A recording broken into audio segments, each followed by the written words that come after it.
who Aunt F's grandfather and grandmother were, and where they lived, and so on and so forth. As much information as she could about that.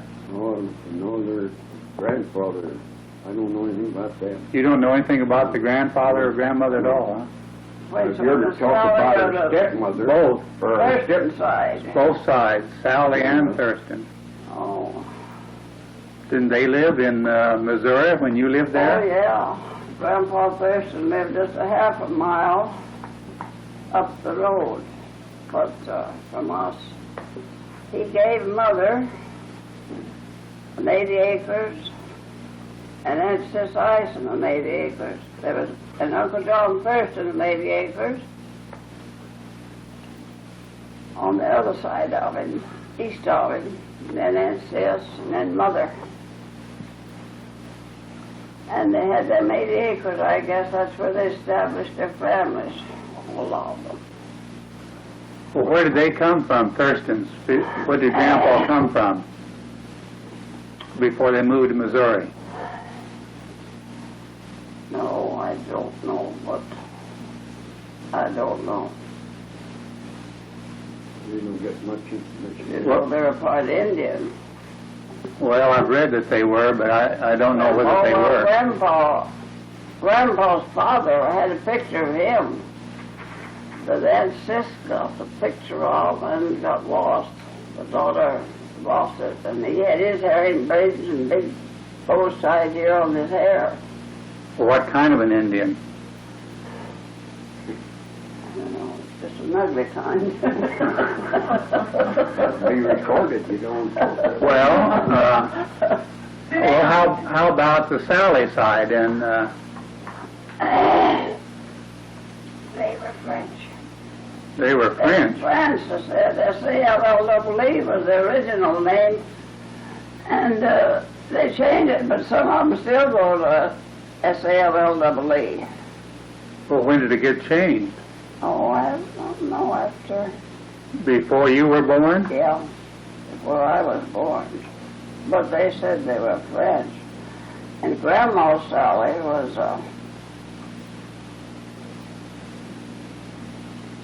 let's see, she was raised right there around the Cross Timbers.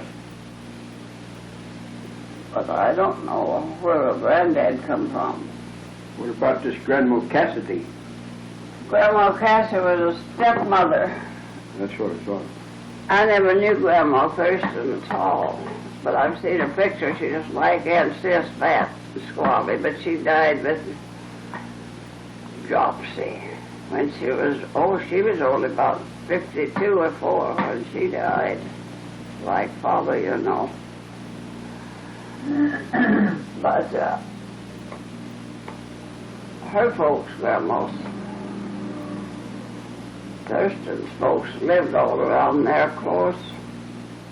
I knew a lot of them. Her name was Crane before she married.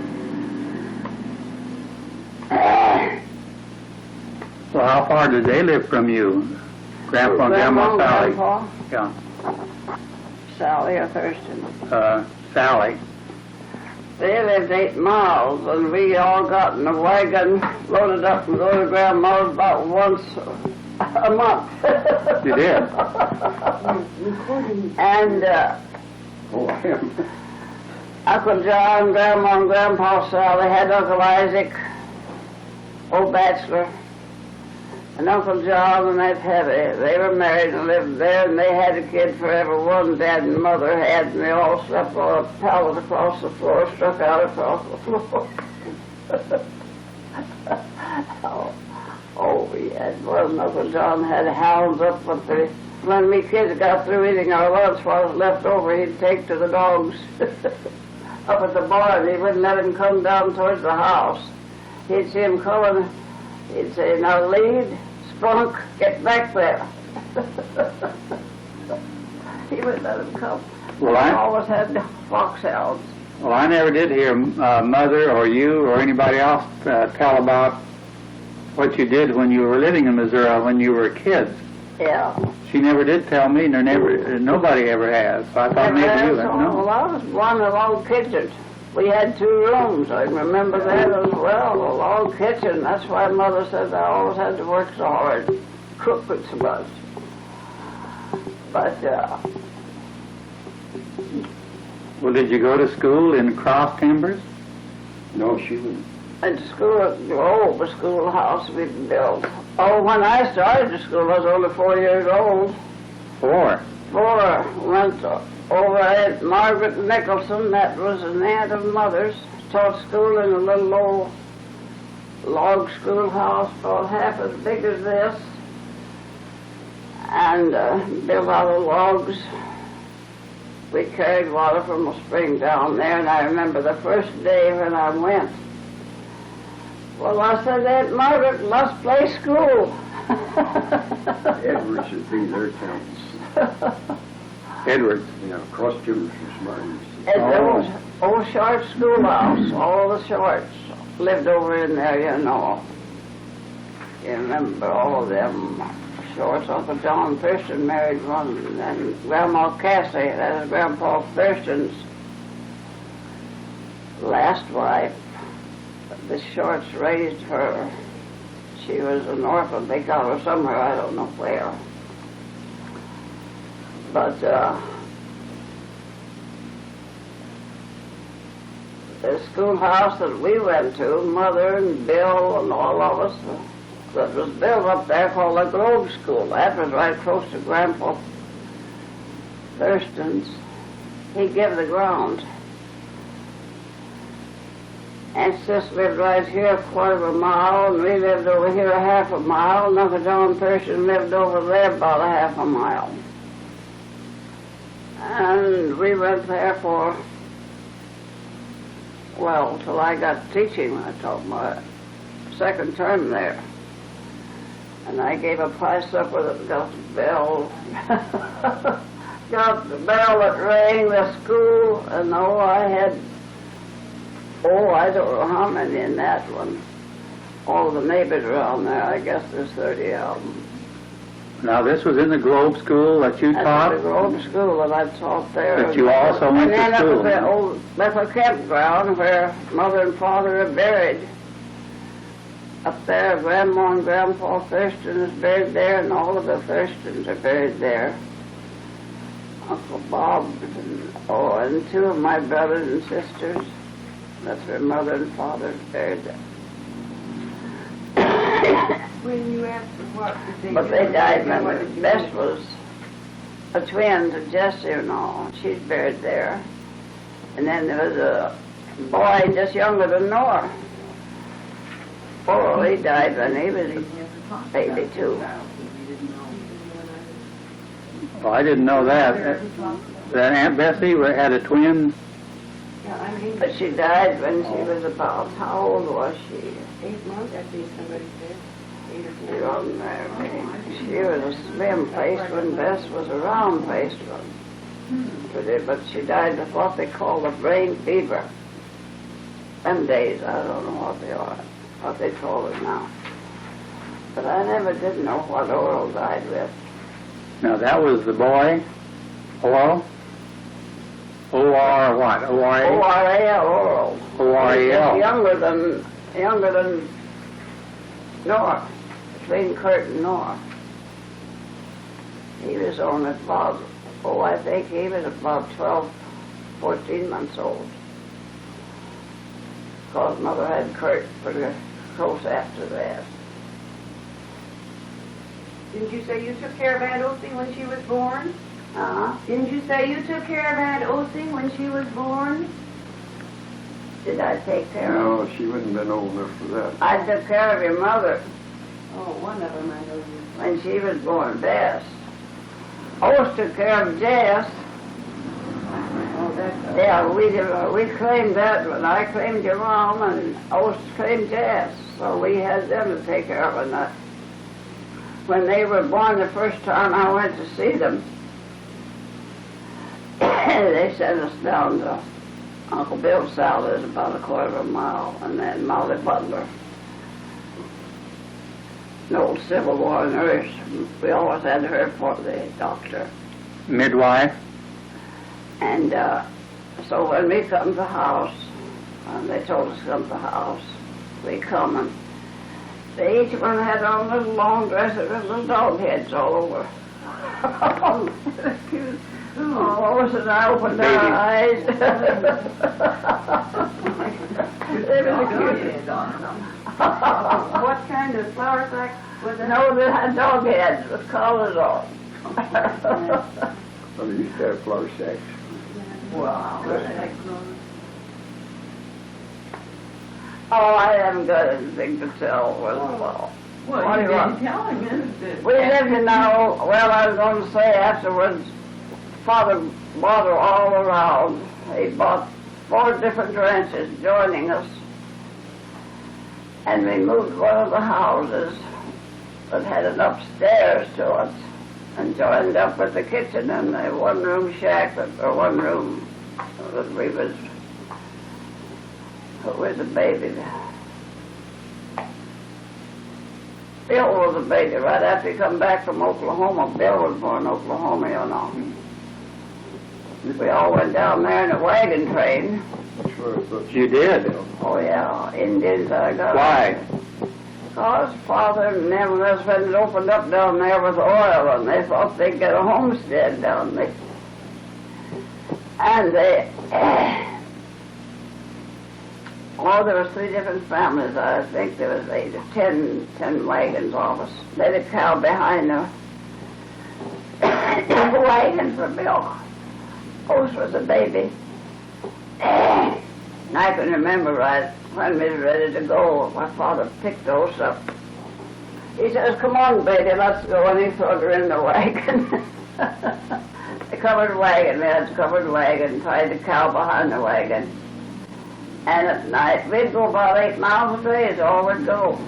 Took us about, I don't know how long to go, but after we got down to Oklahoma, the Indians got after us.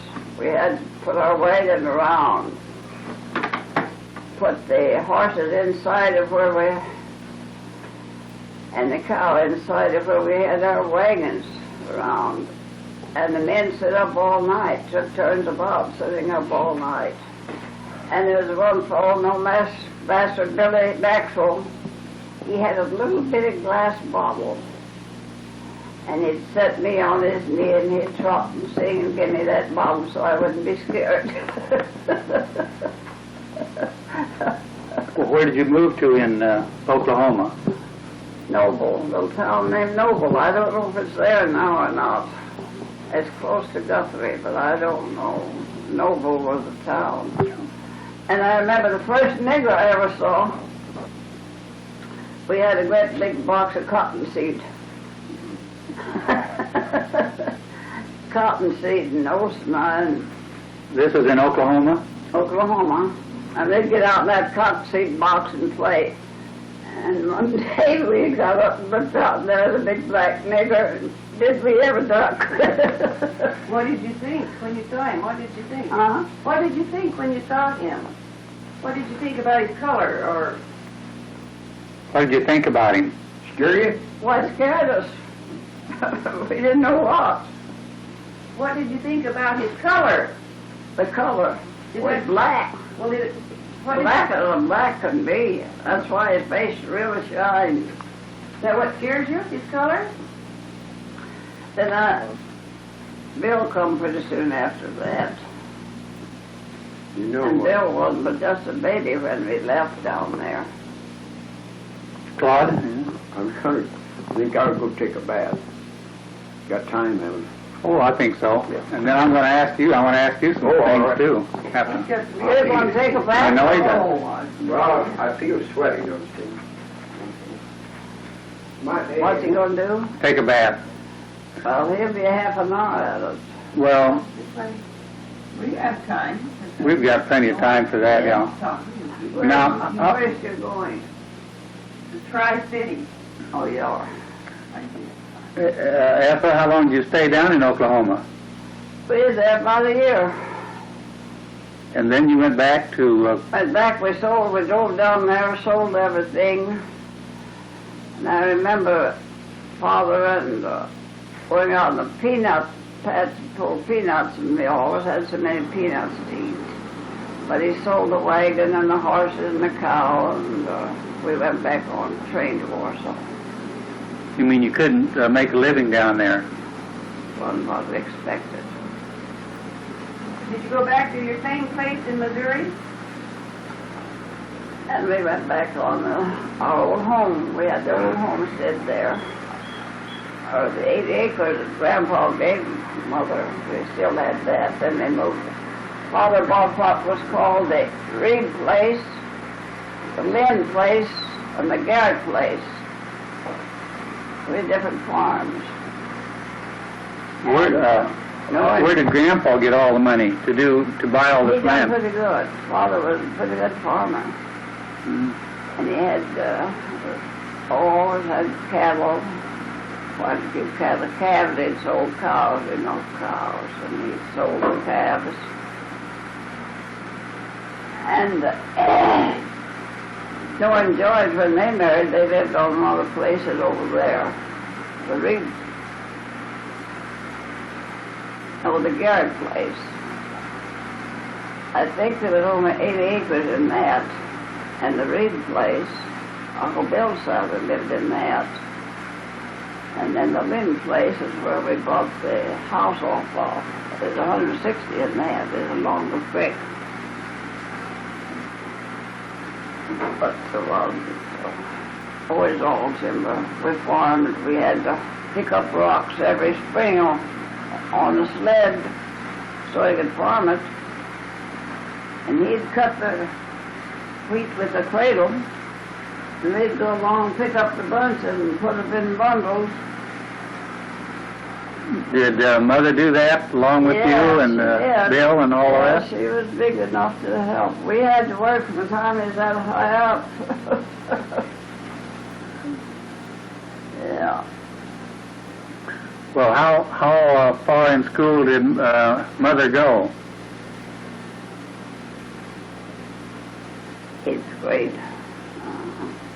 But you went on to normal school, didn't you? Yeah, I went to Warrensburg normal. But her mother went to summer school too after she got through 8th grade, but she went to Cold Camp summer school one year when I went to teacher school up there. But she just went to go to school, I don't know. She didn't ever have any desire for teaching or anything.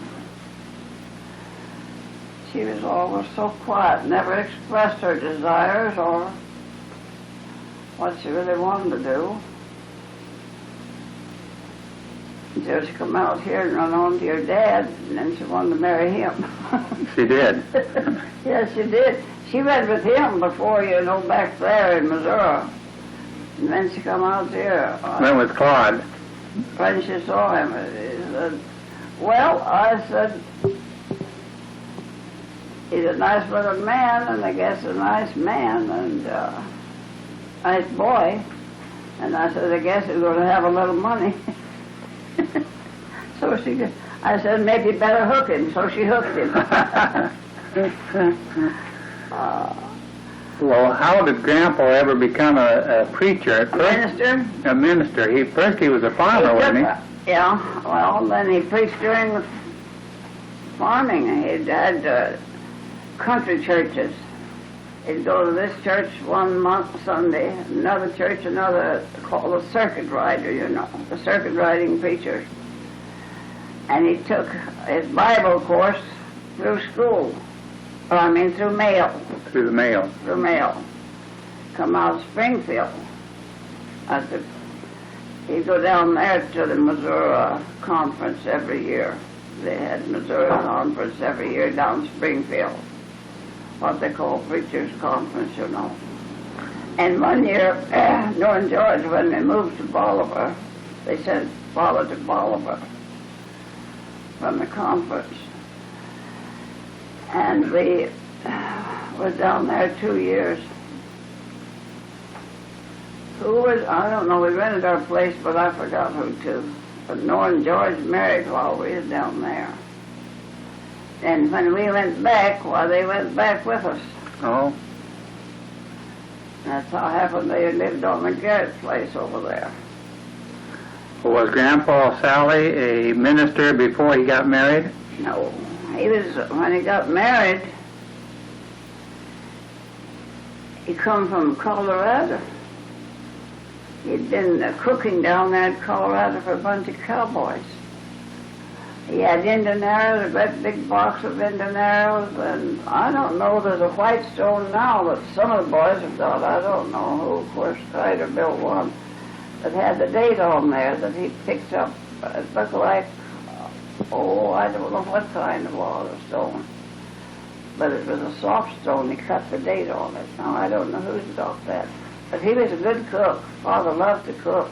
He'd get up over Sunday morning, the first thing he'd do is go down, make the fire. I could see hear the lids off of the old wood stove. And his favorite song, When You and I Were Young, Maggie. Mother was Margaret, you know, he called her Maggie. And the first thing was to get up, he'd hug her and kiss her and sit down in the chair and pull her on his lap.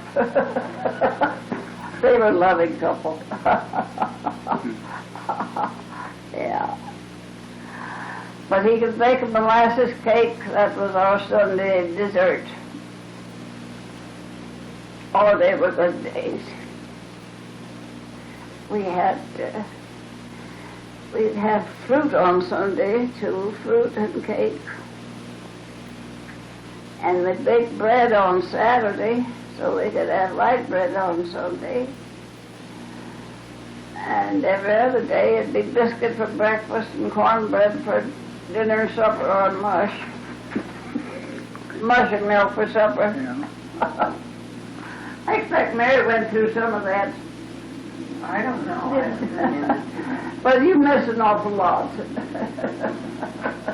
Well, you had plenty to eat, didn't you always? Oh, yes, we had plenty to eat, but we each one had their own place, and everybody had to be at the table for grace. Norris sat by the milk, a big pitcher of milk, and there was a glass for each of us, and she knew our glass, and she'd pour the milk right after her father said grace. And then Mother would pass the bread. It would start around this door and go around this way. Father said at the end over there, and Mother said at the end here. There was Nora and me, and the boys over here on this side, and the girls on this side. And do you know when we used to go to church? When we got to the church door, the women went one door and the men went the other door. Good idea. Yeah. The men sit on one side of the church and the women on the other side of the church. Why? I don't know why. I've often wondered why. But they sat on one side of the church. I remember that as well. Father, when he'd go to preach, I could remember him taking the boy, Billy, when we got back. Well, no, Claude was a baby then. One time he was preaching, and he always got poison in here in the spring, and your mother got poison all over her face every spring. Ivy, poison ivy. And Father had Bill sitting up on the rostrum with him. He always took him up and set him up on the rostrum. He looked up by one Sunday, and that Bill was just a scratch. Mother went up and got it, burned off. Oh. But your mother got that poison ivy every spring. I don't know, even if she gets close enough to look at it, even though she didn't touch it, she'd get that poison ivy, and she'd get it on her face, and she'd get boils under her arms. Goodness. Her and Nora both get boils under her arms. And what did you give her? And in the spring, our tonic was molasses, sulfur, and cream of tartar. That was our tonic, and sassafras tea. Well, who ordained Grandpa Sally? Who's got that picture of all of them ministers at the conference now? I don't know. I don't think I've ever seen it. I believe it was old Uncle Billy Jones. Yeah, that's who it was, I'm sure, Uncle Billy Jones.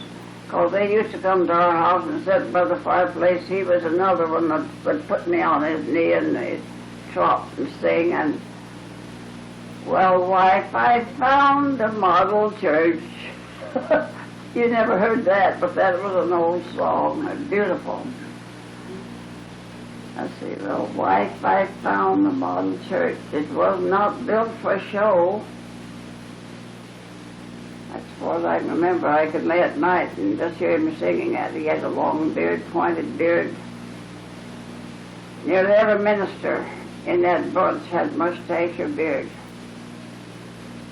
You said that was a Missouri, Conference. Conference? From Springfield. From Springfield. and they were all Methodist, all Methodist. Ministers.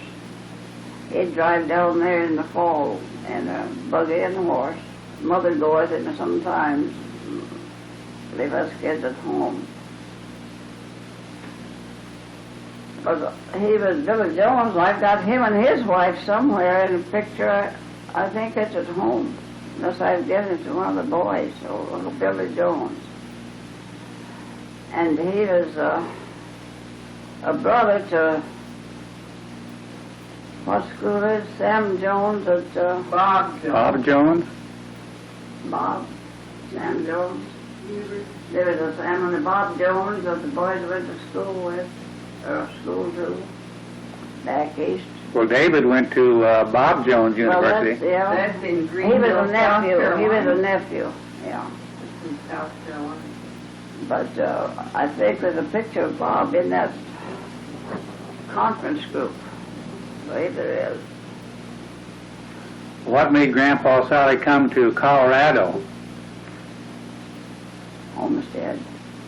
The ones he sold out. We sold our whole place for $4,000. And they left a trainload of horses and cows, you know. And I had a sale. But wasn't it because of Tom Thurston's father's, He's what? wasn't it because of Tom Thurston's father that did something that prompted Grandpa to come to Colorado? Yeah. Uncle John, too.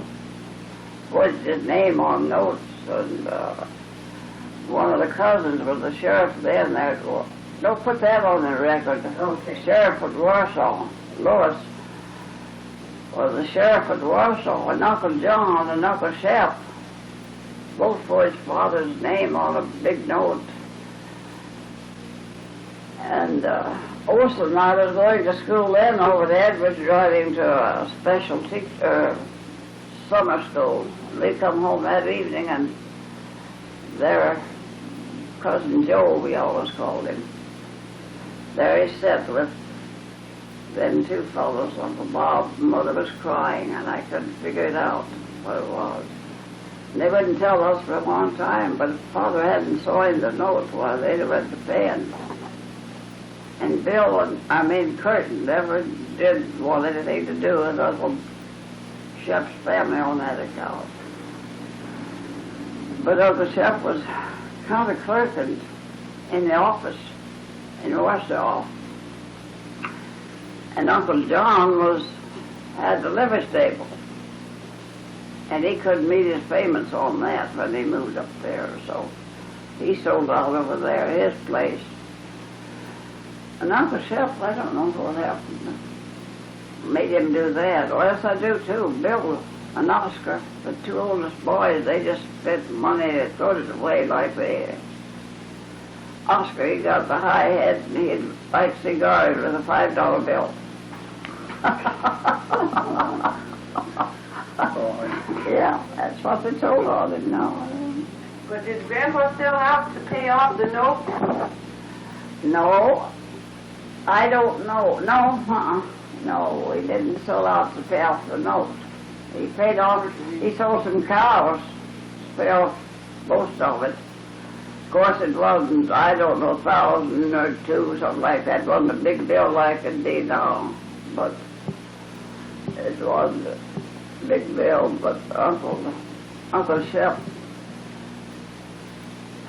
was been in awfully bad. Well, Uncle John did it twice.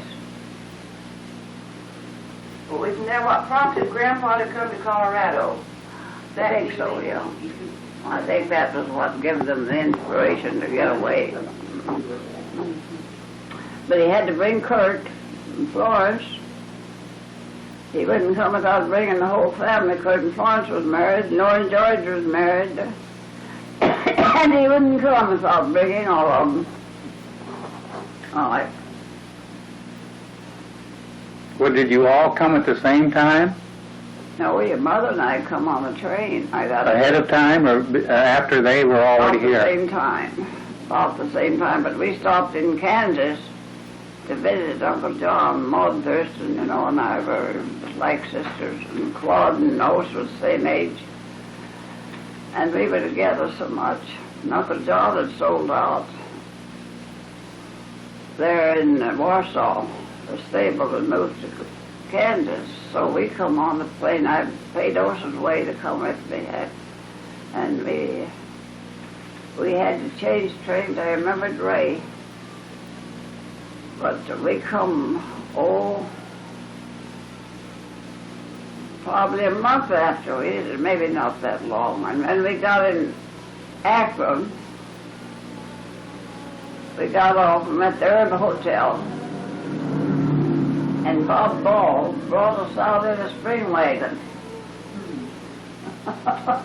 And we'd go along across the prairie there. We'd see those ant hills, those rocks out. And we wondered what in the world they were. Oh, said, well, I believe they're post holes. And Bob Ball let us talk and talk. And finally he laughed and said, no, them are ants' holes. But I never will forget that spring wagon.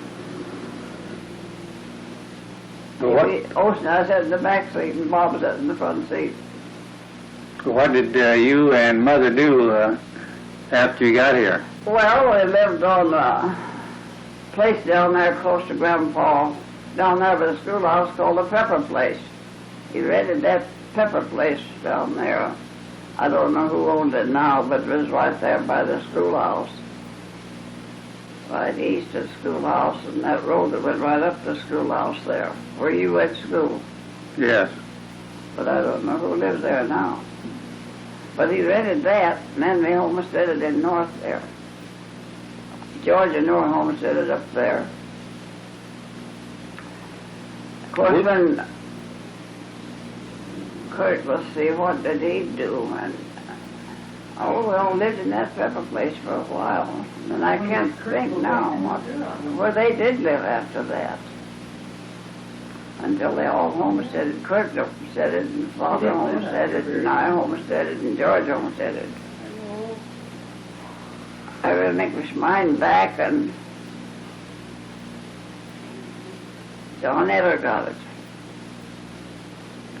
Didn't you and Mother work in town for a while after you got here? I worked for Dole's store. I got a job at Dole's store. I worked there for a long while. But I don't remember whether Ocean did or not.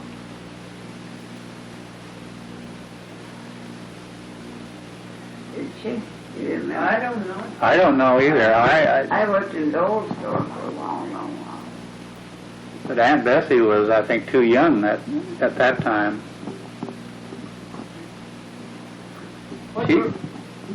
Go ahead, you talk. Whatever. What did the rest of them do? Were they out? I don't know. I was just trying to think what went with. Well, we all lived in that little house for a while. In town? No, out in the country there. Seems as though Grandpa Shook, up located around. He's the one that got a spotted deer in there and yonder. How? I mean, did He's in real estate business. Grandpa Shook was in real estate business. And he got that place for, I think Father went to him. We stayed in town, but they did for a few days. Of course, Osa and I went right out to the Pepper Place as soon as we got here. But I don't know where Curtin or they did live before they left their homestead. Can't remember. Well, did Bill and Clyde and Aunt Bessie stay at home and on the homestead when you were in town? Well, then I went back to Missouri and I married back there. Oh. After I got through working at Dole's, I got homesick from back there, and I was old enough that I could do as I pleased, and I wanted to do as I pleased. So I got on the train. Father says, well, you're your boss. And he says, so I went back and I went to Uncle John Thurston's. Crazy. I think of the crazy thing a person can do. When did Uncle Kurt go back to Missouri? He didn't stay too long in Colorado, did he? Oh, I see. Why? And did they go back to Missouri now? Were they back there when you went back? No. Don't you remember? I mean, No, were they in sold out. Colorado. No, they didn't. No, they didn't sell out till after Claude and I was married. Well, I know until even after I was Yeah. 5, 6, 7 years old. I just Yeah. don't remember. I did. I don't remember George, of course. Oh yes, they lived out there by you and Claude for a while, didn't they? Oh, Uncle Kurt and Aunt Florence on the place that my dad yeah. homesteaded. Yeah, they did. Yeah. This is a picture of all of us, you and Amy and Ivy and Arla, and so they were there. And Mom, That's right. Mom, I was reading the letter yesterday from Florence. Oh, it was way back there, and she told them about it. I picked it up in there in the drawer I had. And Billy, you know, when he was just a little kid, he was scared to death of animals.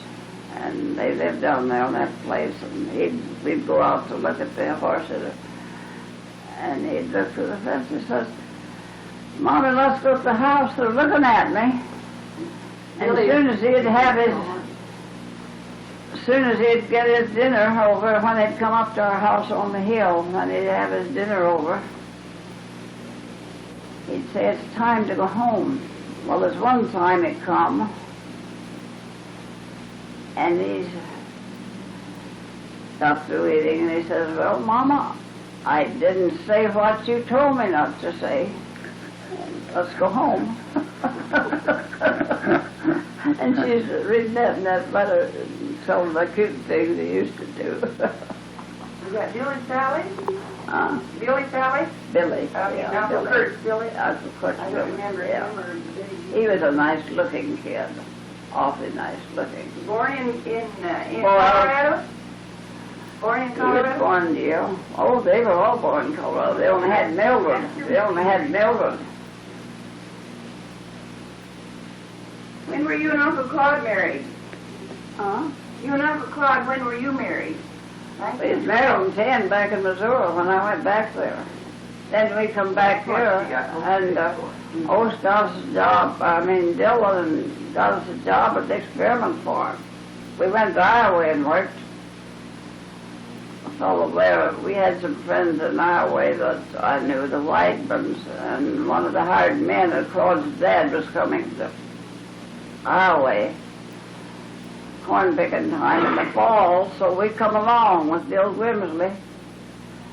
And there was a fellow there that he knew that his wife had just died, left his 2 little boys, and wanted me to take care of the kids and do the cooking, so I did. And we stayed there, and then we come to Dad's at Christmas time. We stayed out there 2 years, come to Dad's at Christmas time. Bill met us in Akron, and the snow was that deep. Rode over fences in a sleigh. Old Jack drove their sled, what they went to school on. And we stayed there till 1st of March, I guess, when we stayed at Dad's out of the homestead the 1st of March. Then we come to the experiment farm. And then Grandpa Shook located us out there by Dillon. and Frank Mahaney. And he's there. Made our bread and meat there for a while. And now you're We live not high, but we live. talking about the place out west of Akron now. It's our homestead. Oh, Granddad, Well, yes. Granddad and, Up on the hill. well, we had a boxcar shack down in the hollow there by the road for a while. Then Claude hooked a horse team onto it and pulled it up on the hill.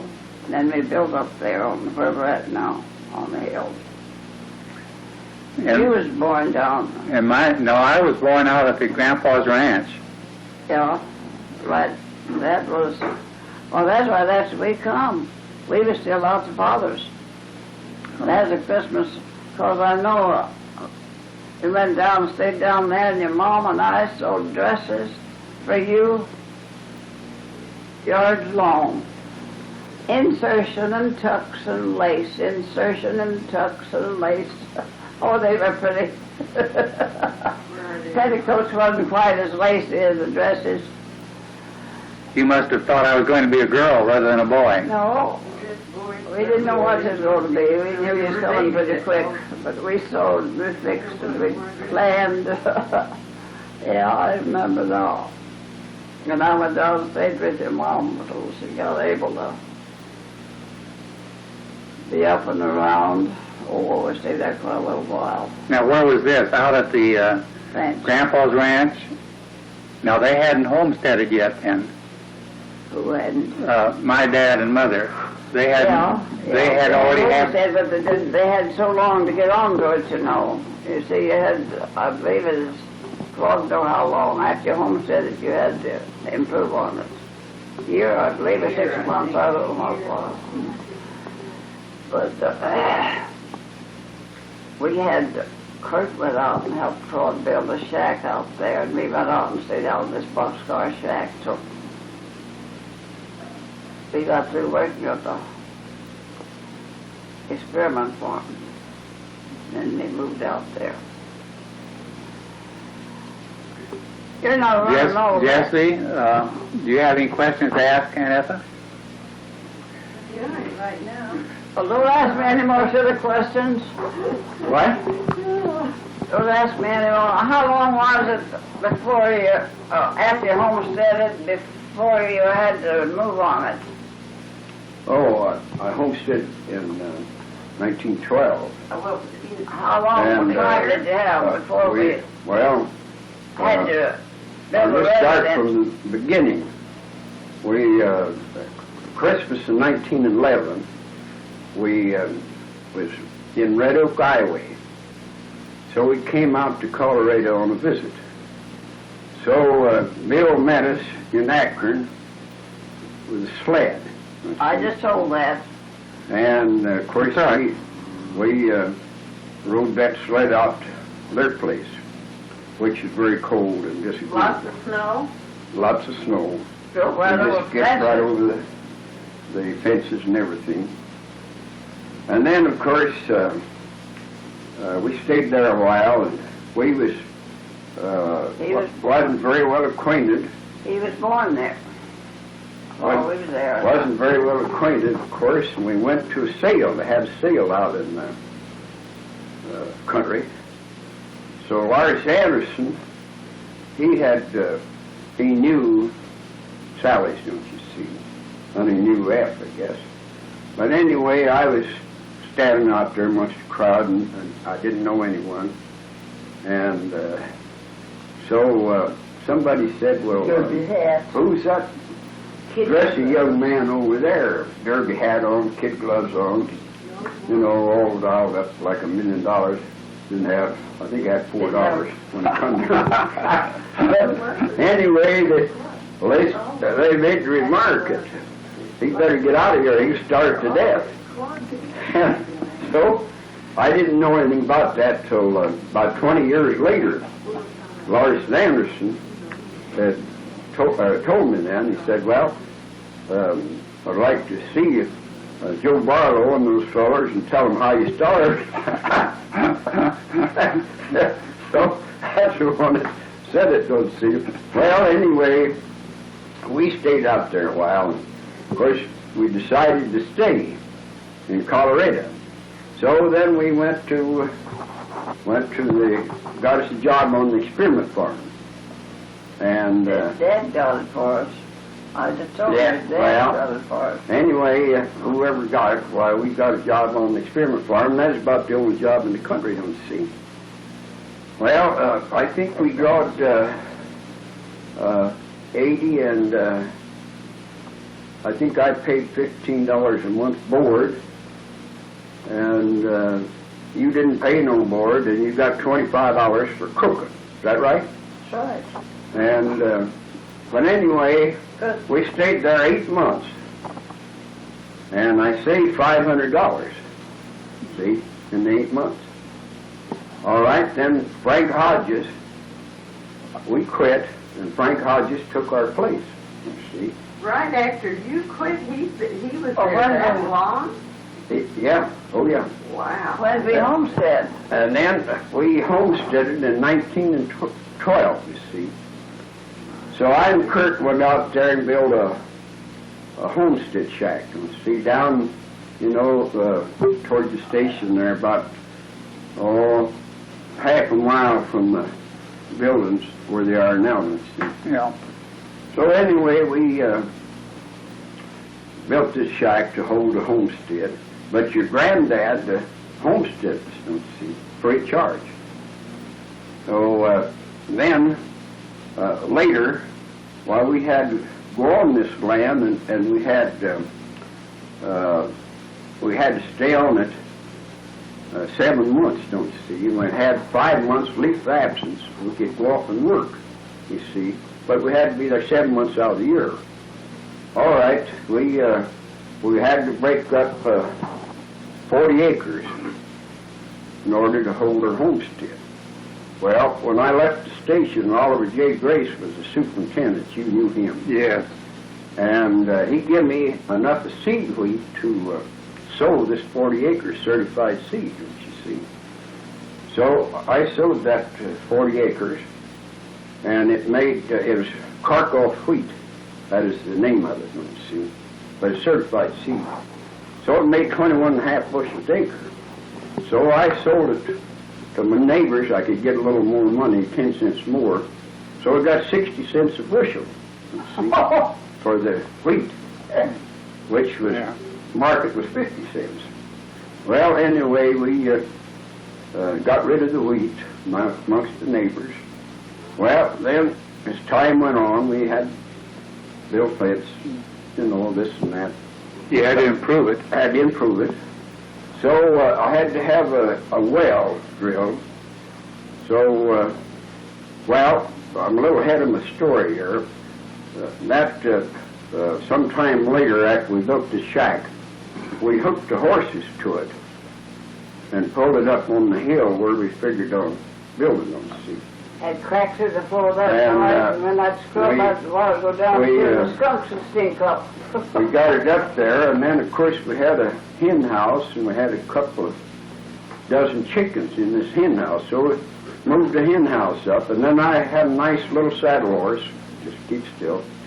Nice little saddle horse, and I was young and full of pep, don't you see. Pen of pies. And I wanted to do something.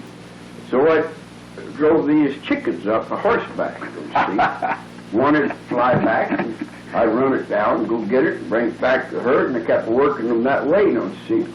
Well, in the meantime, Spaulding and his dad was drilling this well, so Ross saw that, and I looked up there, and he was down on the ground and rolling and laughing.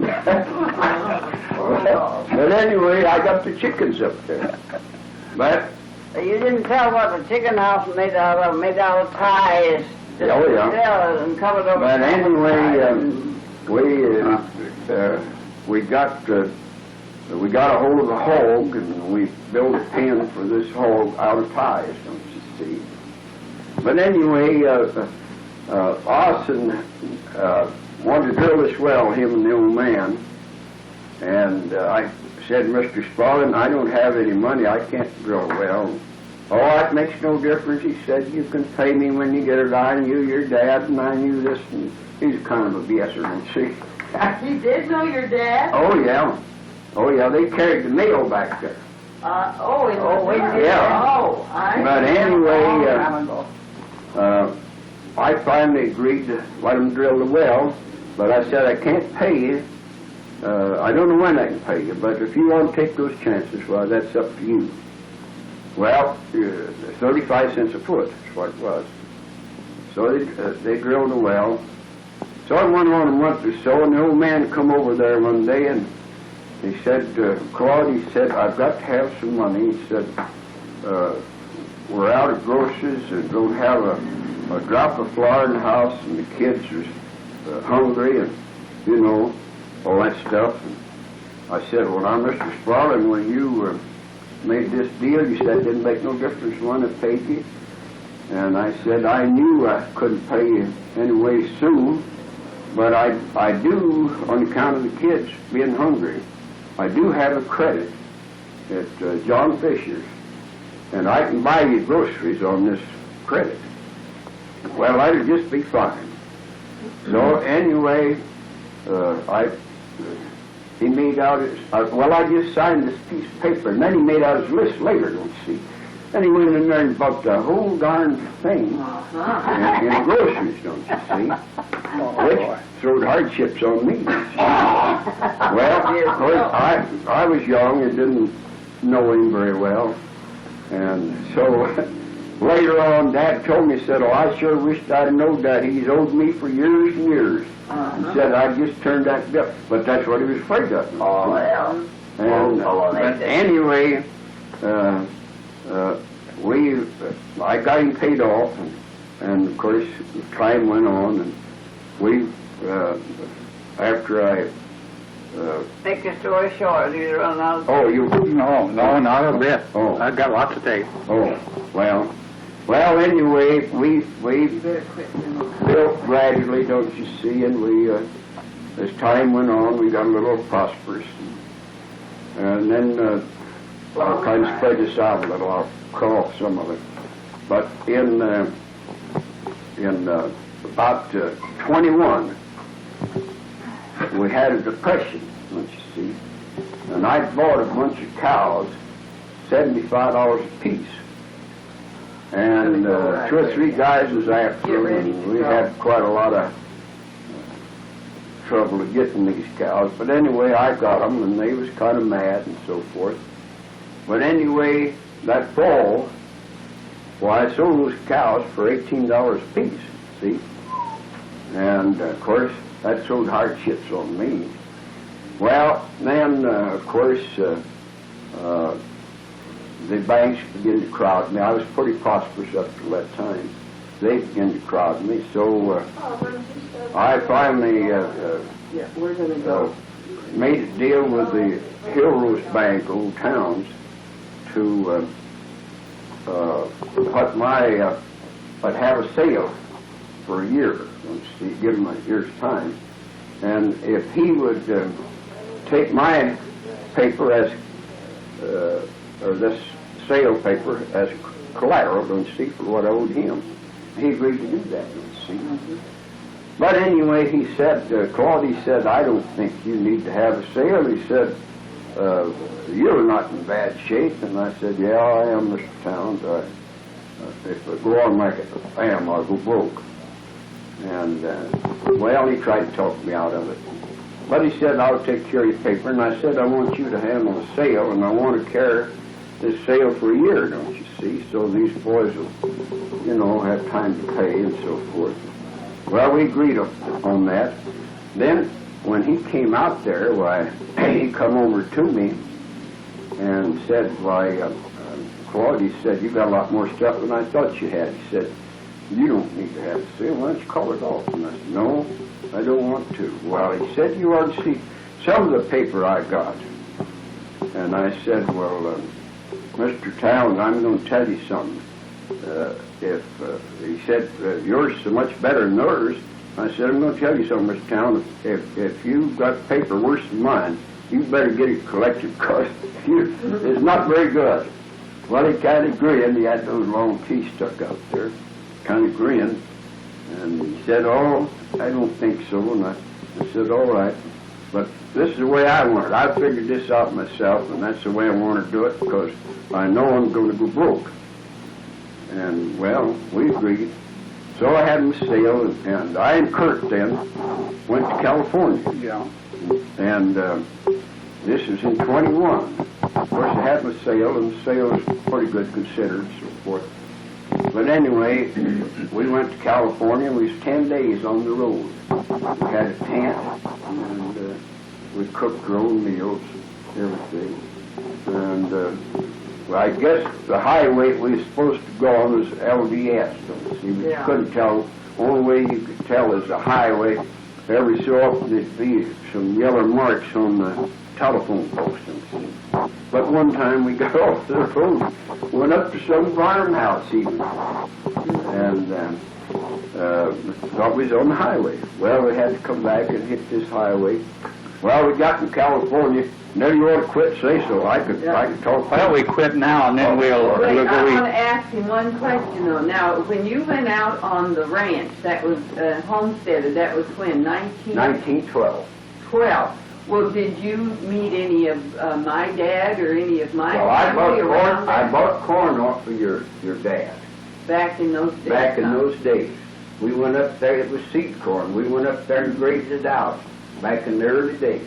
Because I know they went out on the farm out there, it must have been in 1909 or Yeah. somewhere in there, and I just wondered if Well, he you... had seed corn. Of course, we didn't have no corn, Yeah. and he had good corn at that time.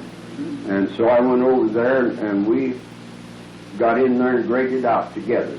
And I bought corn off of him at that time. I think maybe a couple of times I did that. That right. And of course, that's when I got acquainted with him, which that was a long time. You see, probably the first crop I raised, maybe. I got seed corn off of it, Is that which that'd right? be 1912, you see. Yeah. And so I knew him from then on. You see. Well, yes. From then on, when we'd meet, while we talk, talk over our drawbacks. He didn't have no drawbacks, but I did. Well, I don't know. He probably had them earlier. Yeah.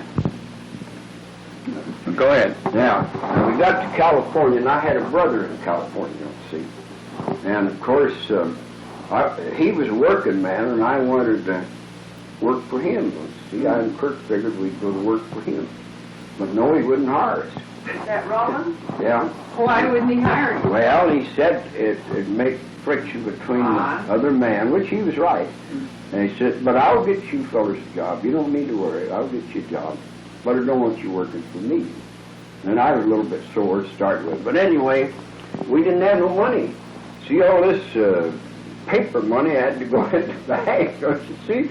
We didn't get no cash. There wasn't no cash. So we had to borrow money off of him to get set up to keep house and so forth.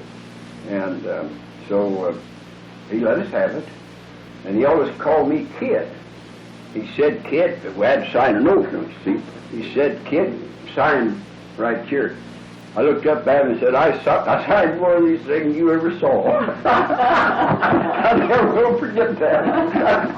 And I had to. I signed a lot of them. He wasn't telling me nothing. Well, we better go shut off. Yeah.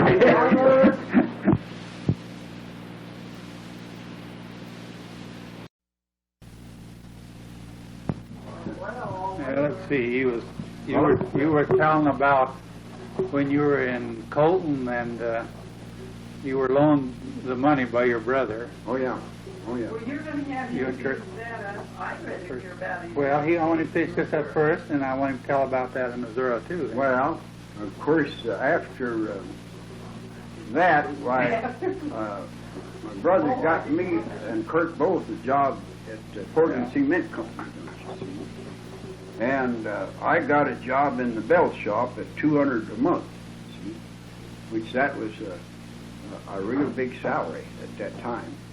That was in 21, you see. So I worked there a while, and of course I didn't know nothing about the belt shop or fixing belts or gluing belts or trimming them down or whatever it might be. So a fellow by the name of Hubbs worked there with me, don't you see, and he knew. So we went out together. There's only 4 of us in the belt shop, including the boss, don't you see. So we'd go around, check these belts, and see if they needed repairing, and did. Then we'd call the Mexican foreman and tell them if his belt number so and so to bring it into the shop. You see. Well, of course, Hubbs would he got to be pretty bossy-fied, don't you see. And, of course, I had to keep still until I learned it.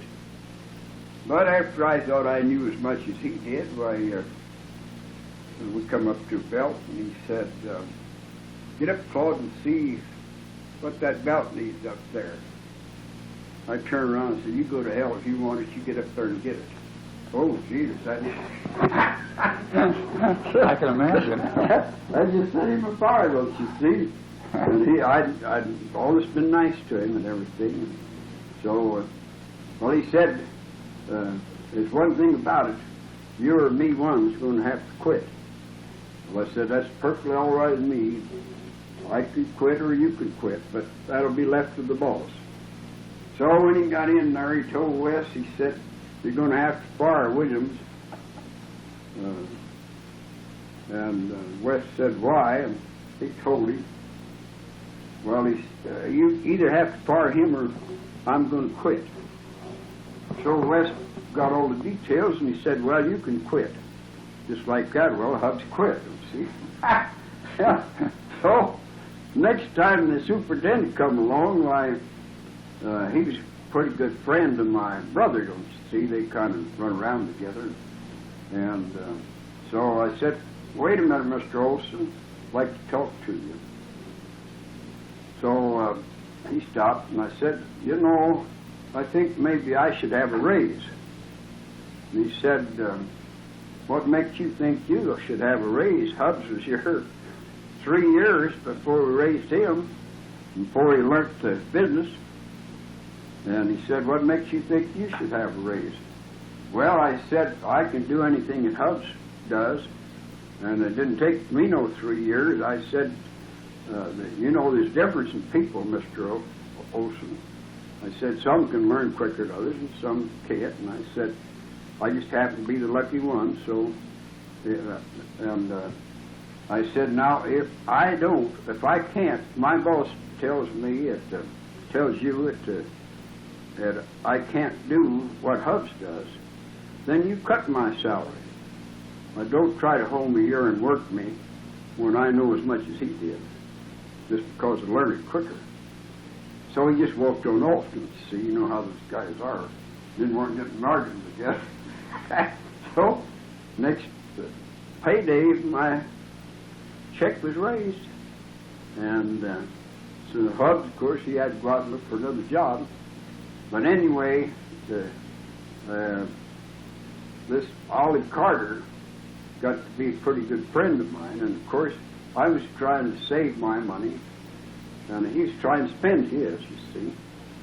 So he was going up to Hollywood every Saturday. He had a big old Cadillac. And he'd come around every week and borrow what extra money he needed off of me. Not that I was in the money loan business, but I was saving money, and he knew it, and he's spending his every Saturday night.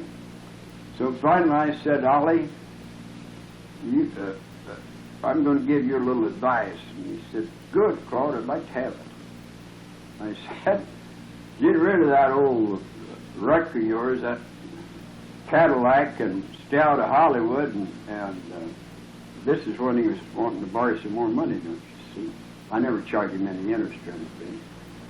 And I said, you won't have to be borrowing it. Oh, he said, Claude, you don't realize it. He said, I'll drive that big old Cadillac up there. And he said, John, come these girls, he said, wanting to go for a ride. He said, it's worth every cent of it. Well, I said, all right, that's up to you. And, of course, he went on just like that. After a while, I think he run out of money. But anyway, that's some of the things that happened. Well, what did Kurt do? You said Kurt went out the same time you did. Was a carpenter. A carpenter. Yeah.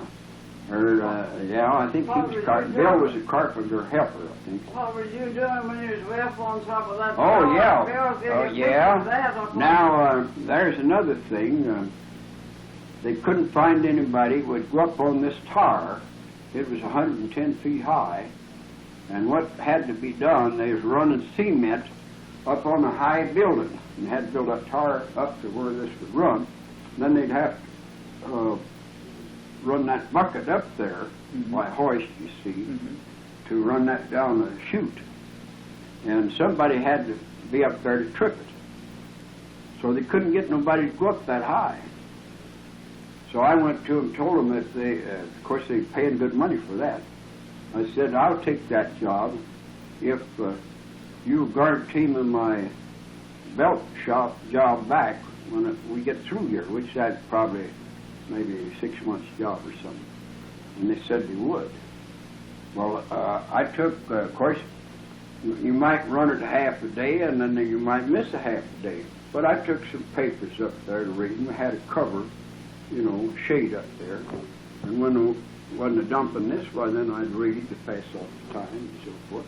But what scared people, when that bucket would come up there, it was hard to shake like that, but it had guy wires all around.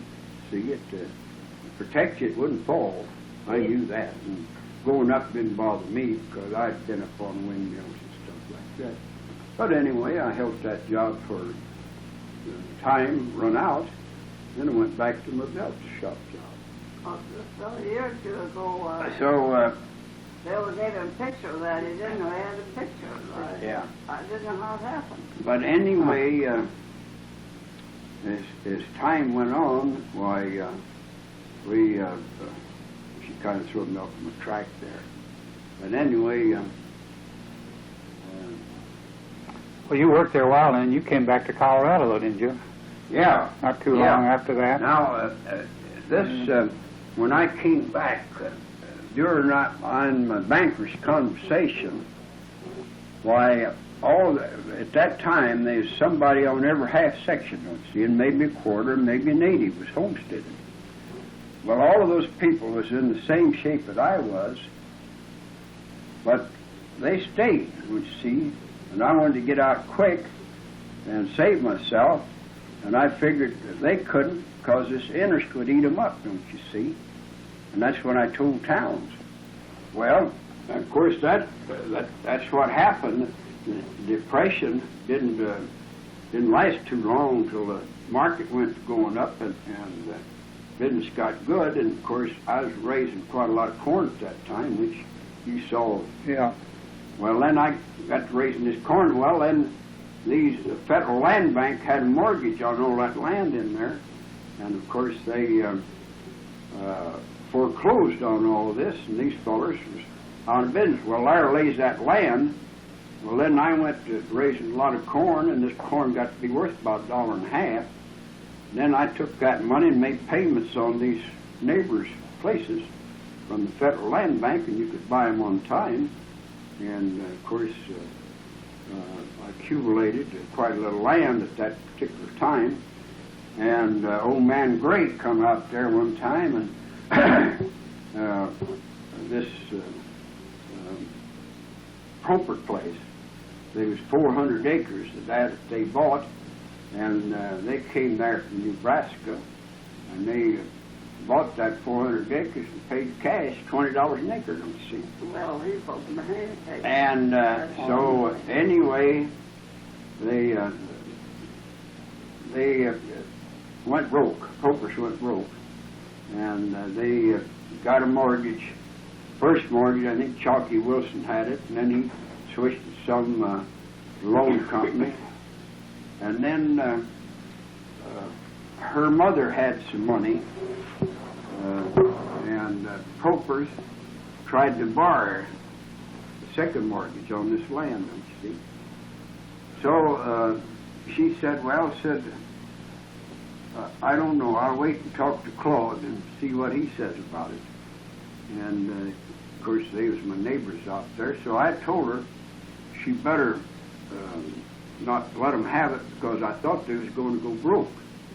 And I said, if you take a second mortgage, well, then you have to protect your first mortgage, don't you see? So then she didn't take the mortgage, but they got a second mortgage someplace else. I don't remember where it was. But anyway, old man Gray come out there and wanted to sell me this land. And I said, Mr. Gray, I really got all I can handle. I bought all the land I could to make payments on. And I said, it's just a little bit overloaded. And, well, he said, would you care to bid on it? I said, yes, I would bid, but it'd be awful low. And so, well, he said, you can make a bid, and I'll present the bid to them and see what they think about it. Well, I bid just a little below the first mortgage. And a couple of weeks, he come back and told me I bought it. See? And, well, I said, all right, if I bought it, I've got to take it. So I took it, you see. And, of course, then everything went on pretty good till in the 29, see? 29, that's just 29 is when your depression, second depression started, don't you see? Well, I was hauling this corn down there at the elevator, and I had quite a lot of it, and of course I got about $2,000 worth. And I'd draw the check and take it over to the bank and deposit it, don't you see? Well, Lynn said to me, he said, that is the banker, he said, Claude, that looks pretty good. And I said, well, I thought a minute, and I said, why, Lynn? What makes you think it looks so good? Well, he said, we're not broke, but he said it's looking pretty bad. And I said, what do you mean? Of course, I was out on the farm, and I didn't know if I was going on. And he said, well, this thing is not looking very good. He said, these big banks are demanding the money from the little banks. And he said, the stock and bond market's breaking something terrible. And he said, we're going to have to close. And I said, we can pay out. We're going to have to close. Well, I said, Glenn, thanks a lot. I said, I went through that once, and I said, I'm going to get my house in order. And I went home, and of course I had a lot of cattle, and I had a lot of grain. I had a lot of stuff on hands, but I owed a lot too, you see. So I began to move all this stuff and get it to market. And when that, before that thing hit, I had all of my debts paid and money in the bank, you see. And so then after a while, I got a letter from the bank, and they told me to come and get my belongings that they was closing. So anyway, I went down and got my money, and I went to Royston looking for a place to do business then. Didn't have no place there, that was closed. So I went to old man Emerson, and he was one of those kind of independent, grouchy kind, don't you see. I talked to him a little. I didn't want to borrow any money. I had money, but I wanted to get started doing business someplace. So I didn't like him. He wasn't very sociable. And of course, I'm sure he thought I wanted to borrow. So I went over to Pettis, and so Pettis said, well, I'm sorry, but said, we've got all we can handle, just like that. Well, in the meantime, why, Lynn wrote me a letter of recommendation. Now, he asked to write this. I said, oh, I don't think it's necessary. He said, Claude, let me write you one, because I can write you a good one. He said, I'd just like to write you. Well, I said, if you feel that way about it, that's perfectly all right. And so he did. He knew my circumstances all the way through. He knew all I'd done and everything. So he wrote this letter of recommendation. So when Mr. Pettis turned me down, well, I handed him this letter. So he read it. Oh yes, said Mr. Williams, we're looking for a man like you. Yeah. He said, sure. He said, well, I said, I'll tell you for sure. I don't know, and I won't want to borrow some money. I just want to know. I want someplace to do business, and I've been borrowing pretty heavy, and I might want to borrow some money, and I just wanted to know if you could take care of me. Oh yeah, we'll take care of you. He couldn't have, I knew that. But anyway, I didn't need any money. So you want to get out of here or what? Oh, yeah. No, I was going to tell them about some of the hard times instead of the good times. Well, that's hard times. Yeah. Wouldn't be any worse than that. Yeah. Now, what I wanted you to do, though, is to go back when you were young in Missouri and tell your experiences back there. Because I don't know too much about your background either. I don't so. know as I could remember too much back there because I'd been my kid's age. I don't tell you, I all the remember. time he was going on them belts there, I was keeping boarders. I had 6 or 8 men, and they'd pay me. They'd come in there, and wouldn't one of them have money to pay me. And oh, he'd rare because you won't get your money, you won't get your money. And I never lost $1. You did? And then when they paid me, I put it in the coffee can and put coffee on top of it. You did. Yeah. But I never lost a penny from them boarders. They didn't have the money until they went to work. Yeah. Right? Well, what I wanted you to do is to tell me about. Uh-huh. Oh, he's talking to me. I wanted. Talk to both of us, F. You No. got I wanted Claude to tell about that shooting that took place in Missouri too, and some of those things. Oh, all right. Well, I'll let him tell that. They talking about that the other night, him and Mona and them. Well, I'll tell you, that was back in the my kid days, don't you see? How old were you then? Do you know about? Well, I would say about 10, maybe. And but anyway, this shooting scrape was my uncle. You see, it was Dad's sister's husband, Uncle Tom Heath. Well, anyway, what happened to start with? What started all of this was this Jack Sally shot my dad. I don't know if I told you about that. No, I don't think you did. Didn't I? Well, he shot Dad. Dad was going down the street, humming a song. And old Jack was hid in behind a couple of doors. You know, you've seen these doors that open back in. Well, he hid back in behind there, and when Dad came by, he shot him. And he shot him twice, don't you see? And then Dad fell, and he run. Well, Jack did. Well, of course, what this started over was that Jack had land adjoining Dad's land, and some of Dad's hogs got in on Jack's meadow, don't you see, and rooted up some of this ground. Well, Dad tried to pay him for the damage, don't you see, Yeah. and Jack got mad and wouldn't take nothing, and he wouldn't reason for nothing, and they had a lawsuit, and Dad beat him, you see, in the lawsuit. Well, that made him worse. He was unreal booger. But anyway, this thing kept going on, and then one time, then Dad carried a gun from then on. Hooker killed Dad, and of course, Dad's brother and brother-in-law late for old Jack for him to come in that night. They was going to kill him, you see. He had his house is right back of Uncle Tommy's store. So they got up there in the upstairs window waiting for him to come in to kill him, you see. And, of course, he never come in. So they didn't get to kill him. So by that time, I guess they thought it over and thought it wasn't the best thing to do or something. But they was all mad, you see, when this happened because of taking advantage of Dad.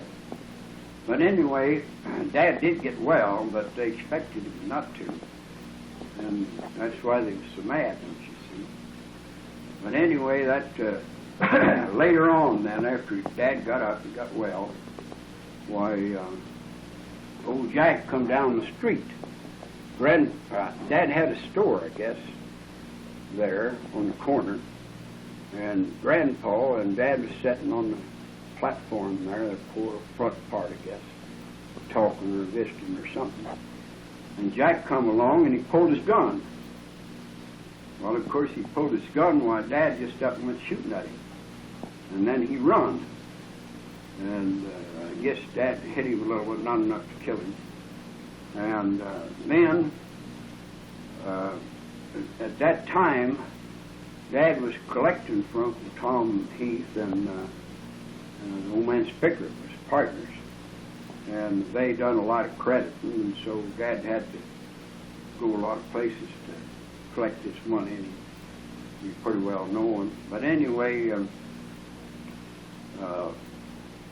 course, Dad and him had a lawsuit then over this shooting match, so Dad had beat him, and they was going to send old Jack to the penitentiary, let's see.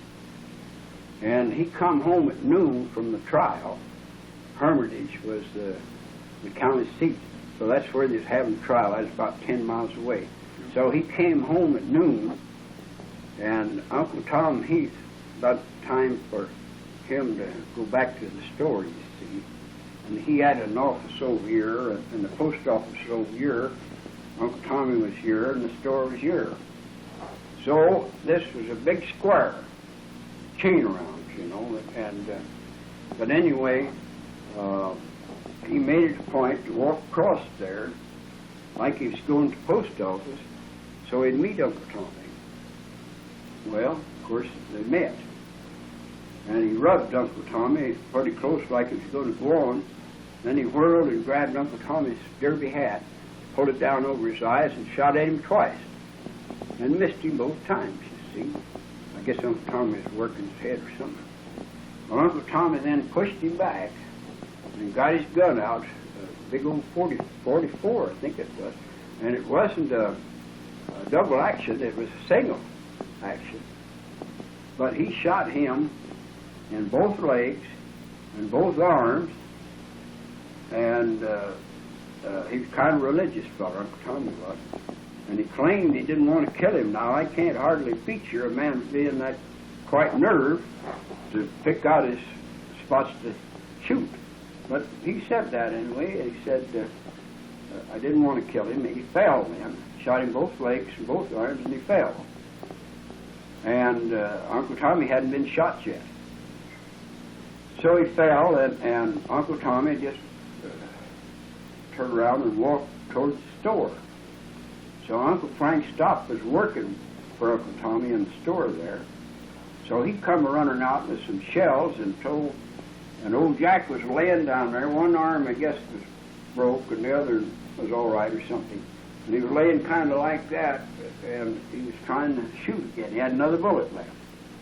And he's pulling the trigger, and Uncle Frank run with these shells out there.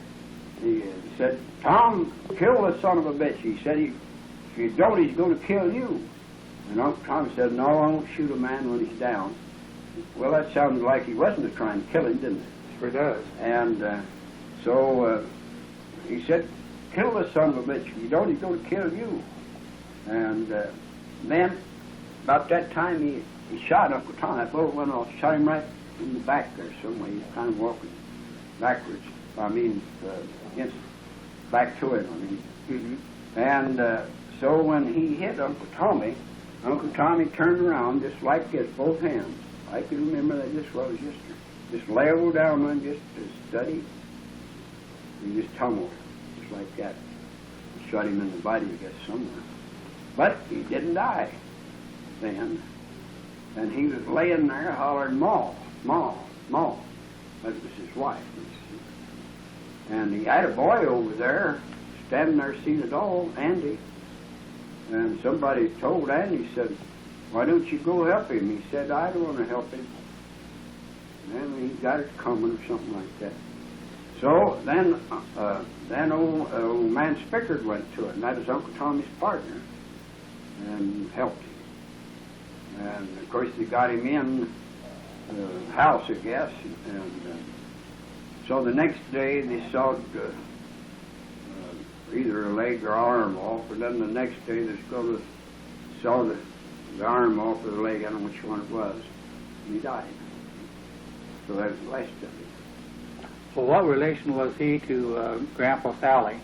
Oh, it'd be way back 3 or 4 generations, I suppose. Oh, was? Yeah, it wasn't any close relation. Second or third cousin or something like that. But anyway, he was mean, awful mean. Then, and then he had it in for Jim Prine. That's thought it worked for Dad. And Jim was quite a fighter. And Jim was going down the alley, and old Jack was hid behind a board fence there, had a shotgun, he was going to shoot Jim. And Jim just happened to look around, and Jim was about half drunk, I think. So he said, "You cowardly son of a bitch," he said, "you shoot." See, old Jack just pulled his gun up and left, don't you see? Well, anyway, they'd had some trouble. They had a fire one night there, and old Jack run out in his night clothes to see about this fire, and of course there's quite a crowd there. And Jim and Jack, of course, was enemies then, and so that's about the first time that Jim had a chance to get to him. So they got in a fight there. So Jim picked him up and threw him in the fire. Well, Dad tried to separate him, don't you see? And Jim hit Dad, but not a purpose. He struck at Jack and hit Dad. And he said, "Oh, Tom, in the name to hit you." And of course, Dad's a big man. And Dad said, "Oh, that's all right, I know."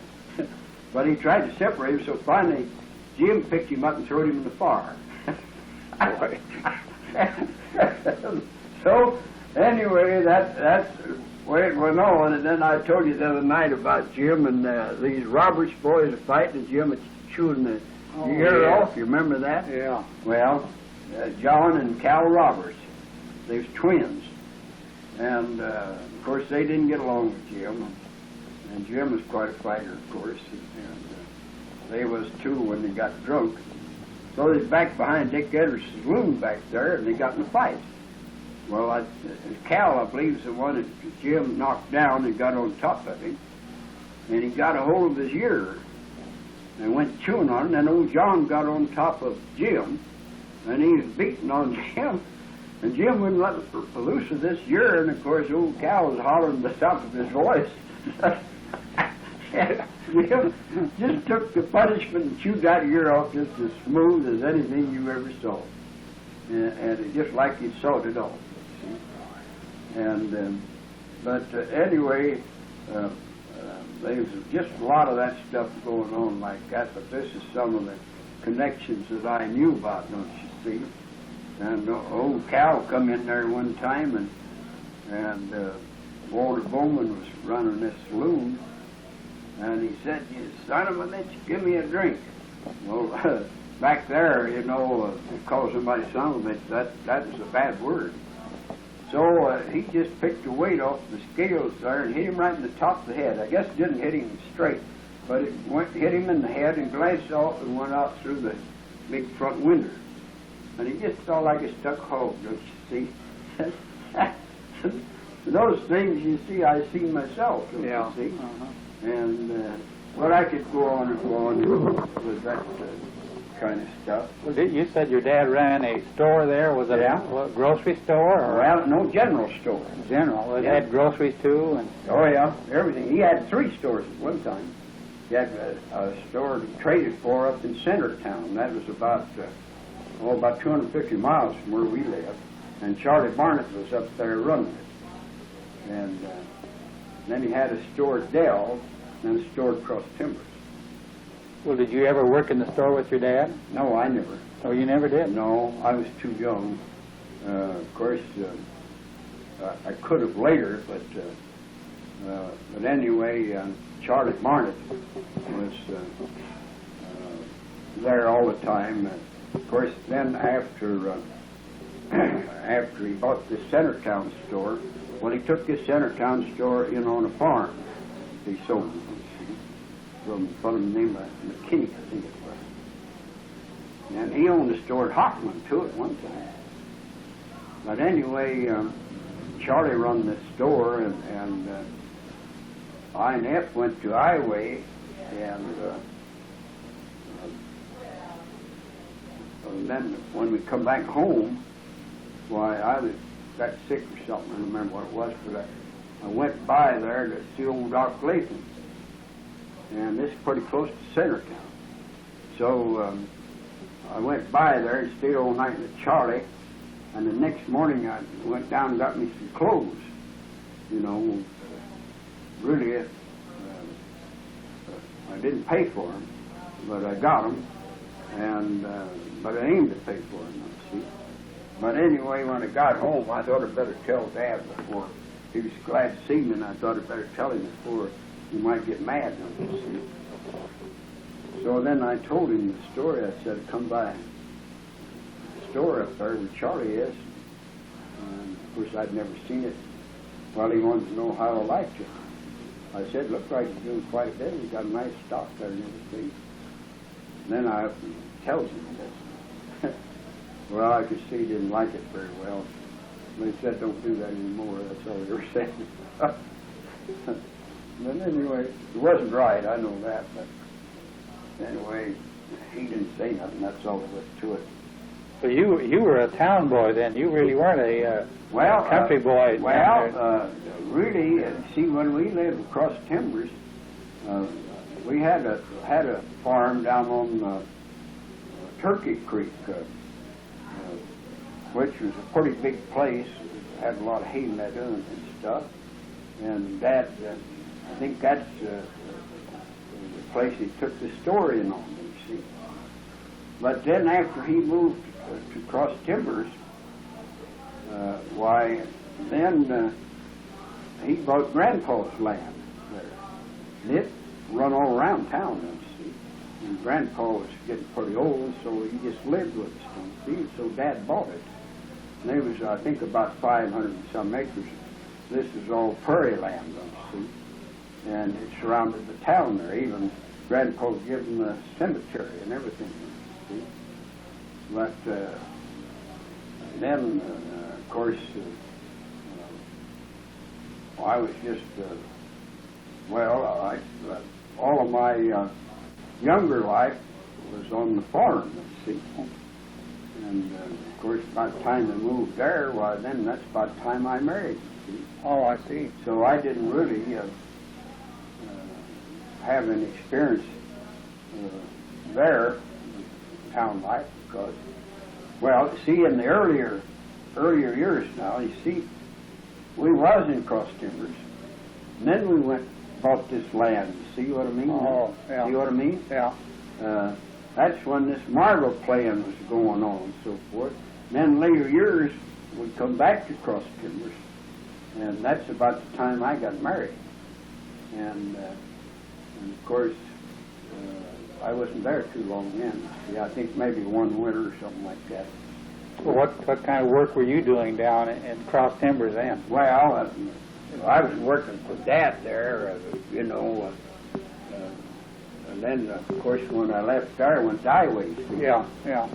And actually couldn't draw much money there because there wasn't no work around there much, so I left there and went to Iowa. And, of course, at that time, they was paying pretty good wages, we thought, there in Iowa. And, so then we worked in Iowa a while, and then we came back to, like I said, to Centertown and back that way. And then we went back to this same place where I worked. He wrote us a letter and wanted us to come back. See? This is at Cross Timbers? No. Or this was in Iowa? This Yeah, in guy wanted Iowa. to go back there and work. Covert. Yeah. His wife died in the meantime, don't you see?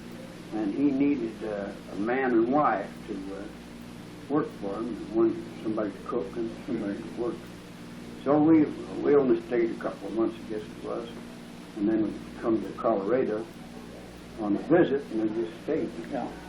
Well, where did your grandpa Williams come from? Do you know? Texas, I think it was. Oh, he did. Yeah, I went to Missouri. yeah. Yeah. He came from Texas, and that's where it originated from. The Mayflower, is that what they call the... Well, you don't mean the ship Mayflower? Well, I forget just how that was. He come in on the Mayflower some way.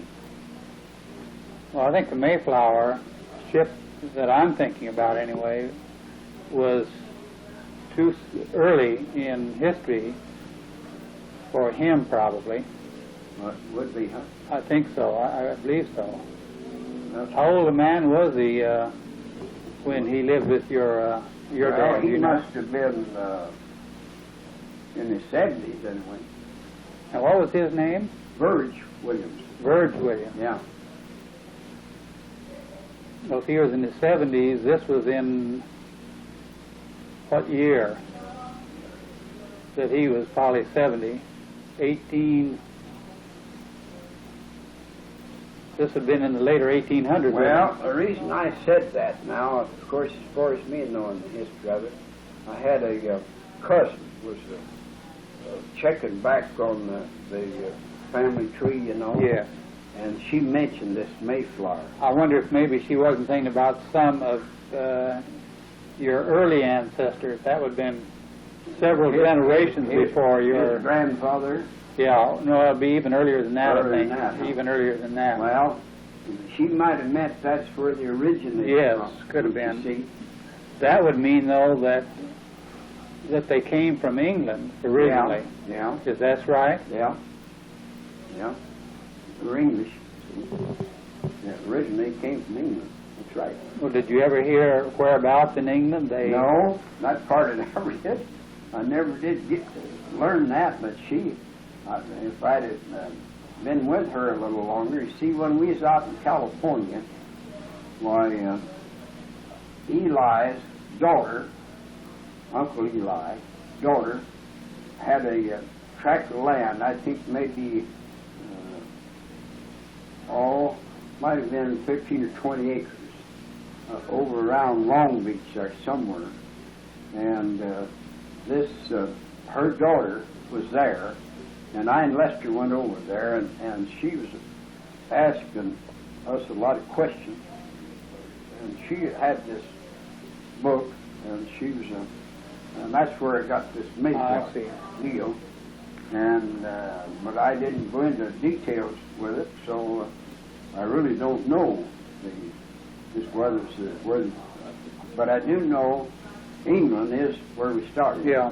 Yeah, I know that because we're English and Welsh or something like that. Or crossbreed, yes. Because I think Grandpa Mitchell was Welsh and Grandpa Williams was English. Well, your other grandpa's name was Mitchell. Mitchner? Yeah. How did you spell that? M-I-T-C-H-E-R. Mitcher? Not N-E-R, but... N-E-R. Was it N-E-R? M-I-T-C-H-N-E-R? Mitchell. You don't know where he came from? Well, really I don't, to tell you the truth. And now, Grandma, she was Owens. Grandma Mitchell was Owens. Her brother was Joe Owens. He was a lawyer down there at Warsaw. And that's how come you know she was Owens, see, because that was her brother, and I always knew him. He was an attorney. And so that's about as far back as I know their history. Yeah. I guess if I'd have thought about it, I could have found out a lot of stuff. Oh, yeah, I'm sure you could have. But I just never thought about it. Okay, this story about my dad? Yeah. Now, I'll tell you what happened. This is back in the early days. And at that time, you could go down on the railroad track and get ties for fence posts, don't you see? Well, there's Stoner and a bunch of those fellows up north of us there, and some closer, this side of us, could get over there to those tracks before we did. And every time we got over there, they'd have these ties hauled out, and they'd take them out here and pile them pretty close to the railroad track and go get another load. The time we got there, they had them all gone. Well, we got pretty sick of that. So one day, your dad had a detective badge. I don't know where he got it, but he had a detective badge. Of course, nobody knew anybody at that time. So we made this up amongst us. So he put this detective badge on and went out there and told him, he said, I'll have to kick you boys in. And they started questioning, so he just opened up his coat and showed him his badge. Well, that scared the soup out of him. They'd get him the bag, don't you see? Well, of course, Dylan said, now, there's just one way you can get out of this. You let these ties alone, well, I'll let you go. But if you don't, why, I'm going to have to kick you in. Well, of course, they let him go. And we went and got ties after that, don't you see? Well, of course, later on, they found out that he wasn't no detective. And, of course, then they was going to whip somebody. And, of course, I was the smallest, so they jumped on to me. So I told him, I said, well, it wasn't me that had the detective badge on, it was my brother-in-law. And I said, go talk to him. You won't talk quite so fast to him, I don't think. Well, they was afraid to talk to him, you see. So that's all there was. We got the ties, and that's the way we got them, you see. But where he ever got that badge, I never did know. Huh. He liked the box, too, didn't he? Oh, yeah, he's good at it, yeah. And he wasn't afraid either, don't you say. He wouldn't bluff him. And I knew that, so that's the reason I sick to bother him. So that didn't bother him. But anyway, we got our ties. Yeah. So that's another little trick we played. Yeah, that's interesting. Yeah. He didn't stay out there on the ranch very long. On the Well, see, he drawed a salary when he was out there. You see. Oh, he did? Yeah. You mean my grandfather gave him a salary? Yeah. 35 a month, I think it was, to live on, you see. And, Well, Dad was homesteading it, though, for himself, wasn't he? yeah, but he bought a relinquishment, don't you see. Oh. His, I think it was Weatherby. And he bought the relinquishment of, I don't know just what he paid, not too much, but you could buy a relinquishment then and then re-homestead it, don't you see. But anyway, he bought this, and then, of course, he had to have something to live on, and of course, what your dad aimed, or what your granddad aimed to do, was start a ranch in there for the boys, don't you see? And he homesteaded me free, and then he left isolated 80s every so often, don't you see, to go in this ranch. Oh. And he figured, well, he's pretty sure when I proved up, I'd sell out, don't you see. I'm sure that's what he figured. And they just won't sell it to him with anybody. But anyway, it didn't turn out that way. I done the buying, you see. So I bought, I didn't get your dad's place, but I bought all the rest of it, you see. Even these isolated 80s was homesteaded. Alan Cox homesteaded 180 there. And Christian homesteaded one, different ones. But see, I bought all that land then later. And of course, then your granddad went broke, you see. Yeah, I know he did.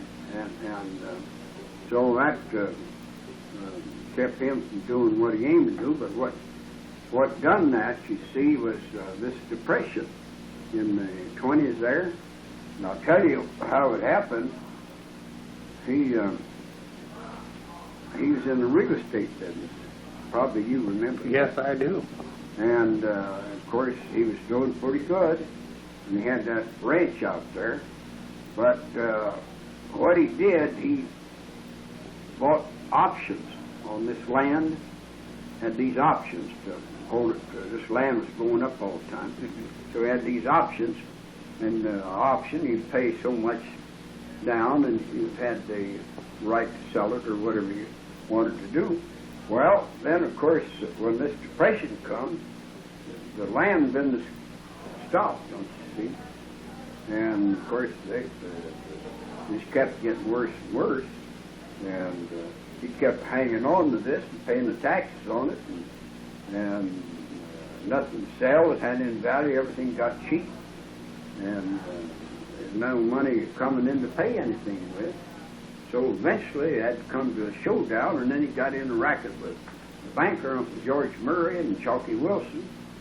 And then they demanded their money, and it broke him, you see. All he had left was his homestead out there on where the buildings was, and that's where he finally moved to. But he wasn't the only one. There was thousands of them. Now you take a fellow by the name of Harry Wagner. He had his company, he represented, which was the land bank. He had a mortgage on my land for $1,600. See, that was my homestead. See? And of course, I'd been paying my interest regular, and I'd pay it to him. And so I got a letter one day telling me to start in foreclosure, and I had never paid my interest. You see. Well, God, I paid my interest and had a receipt for it, and the checks and everything. You see. So I figured there's a nigger in the woodpile somewhere. Well, what had happened? Harry Wagner was doing just like your granddad was. He had options, and he was taking these payments that I was supposed to make and other people, and paying his bills and letting it go, don't you see? Well, I wrote to the company and told them that I paid my interest every year right up to the date. And so they asked me then to send them the receipts, and they canceled checks. I did. Well, they said, we're stopping this foreclosure, and told me why, that Wagner hadn't been turning my money into them. So for me to go right ahead and like I'd been doing and make my payments, and they wasn't going to do any foreclosure. That they take care of Wagner. So then they took care of him, and he went broke, you see. But they never did foreclose on me, and God, that went on there for, I don't know how many years before I got it paid off, you see. But I did get it paid off. You know, Grandpa told me once that he was rated by Dun & Bradstreet at $250,000. Oh, I bet he was. Yeah, I bet he was. No doubt about that. Yeah, I imagine so. But, you see, there's thousands of them just like that. Yeah. During that depression, you see. Well, you can understand it just like me there. I was doing good. I was making a lot of money when that hit. But I was in debt. You see, that's where the catch was. And, of course, I got old enough then that I could see where I was going. And the only thing for me to do is to first thing, get out of debt, don't you see? And the only way I know to do it, just like I done it. And it worked. Well, all of my neighbors then went broke. And then I could buy this land for nothing from the land company, don't you see? So that's how come we had all that land. Of course, at that time, bought a piece of land, they was about to make fun of you. Because it didn't look very promising, don't you see? Well, Grandpa told me that banker, what was his name, Murray? George Murray. George Murray kept telling him that things were going down, he ought to sell some of that, and Grandpa said he wouldn't do it, so well, it was too late. Well, him and George Murray was great cronies, don't you see? Yes, I knew they were. Yeah. And, of course, they both drink, and after banking hours, well, a lot of times Granddad would go in there and they drink and visit, have a big time, and of course, he felt pretty secured, and he'd always needed money. He could get it, it didn't make any difference, but this time it is hog-eat-hog, don't you see? Right. George Murray and Chalky Wilson sitting in the driver's seat, don't you see? And of course, now I saved some cattle for your mother. I don't know whether you ever knew that or not. I went down there and got them up to my place, and of course old Shockey didn't know what they was there. There was no mortgage on them or nothing. He took the whole thing. But I went down and got them, took them up to my place. Shockey never did know anything about it. No, I didn't know that. Yeah.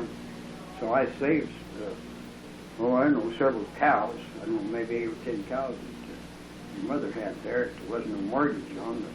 You had a mortgage on everything else, you see. What there wasn't mortgage, well, then I saved it because your granddad was still fighting with them, and he wouldn't give in. And, of course, your mother was in on that, too. He wouldn't sell his wheat. Oh, I know. And a lot of that stuff he could have brought her out of it, but he just wouldn't give in. You see, he could save her. He could save the place, I'm pretty sure. But Well, I guess he could have saved himself there if he'd have done it once. well, yeah, if That he one, done it early enough, he could save himself too. but he, But he's pretty stubborn. yeah, I know it. Yeah. I guess he said that himself Oh, afterward. Oh, yeah. But he'd always fought his own battle, and ordinarily that's what he had to do back in the early days. But this is one time he should have given in, Yeah. because they was sitting in the driver's seat and there wasn't nothing to do about it. It's like one time I went to the bank to borrow some money. And I was generally pretty spunky that way too. And Mitchell had sold this bank out, and I thought of the name of Cooley's had bought it. So I went in there to borrow some money. I owed him quite a bit of money, but I found out afterwards that Mitchell had the paper, don't you see? When he sold the bank, as Cooley said, he took all the good paper. I guess that's where it is.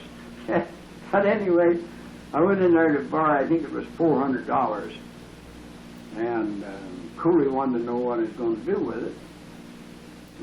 No, it was 400 or 4,000. Well, I was going to buy some cattle. It must have been 4,000 probably, because I didn't buy many cattle at 400. But he wanted to know what I was going to do with it. And I said, I don't think that's in your damn business, just like that, don't you see? Well, he said, if you use our money, I think it's some of our business. And I said, if my security isn't sufficient, don't let me have it. But don't be asking me what I'm going to do with it, because I might be going out, which I was going out to buy some cattle. They might send a man out ahead of me, don't you see? And so I told him that. So we got in quite a chewing match. And so I went down to Uncle George Murray then and told him that what happened. I said I'd like to borrow money enough to pay the bank off. Of course, I was in pretty good standing then. So he asked me how much it was, and I told him. Well, he said, just go give him a check and then come back and fix up a mortgage. Well, I did, and then I really gave him a cuss man. Well, he said, it didn't mean for you to do that. And I said, well, you must have, because you want to know all about my business. So, anyway, I paid him off. And, of course, I was a little bit like your granddad. I was always pretty independent, too. Because I didn't think that bankers need to know anything about your business. If your security wasn't sufficient, don't let them have it. Of course, that bank didn't last too much longer. No, did it? they went broke. They went broke. So I guess maybe he needs to ask a few questions. Yeah. So he's probably pretty hard up.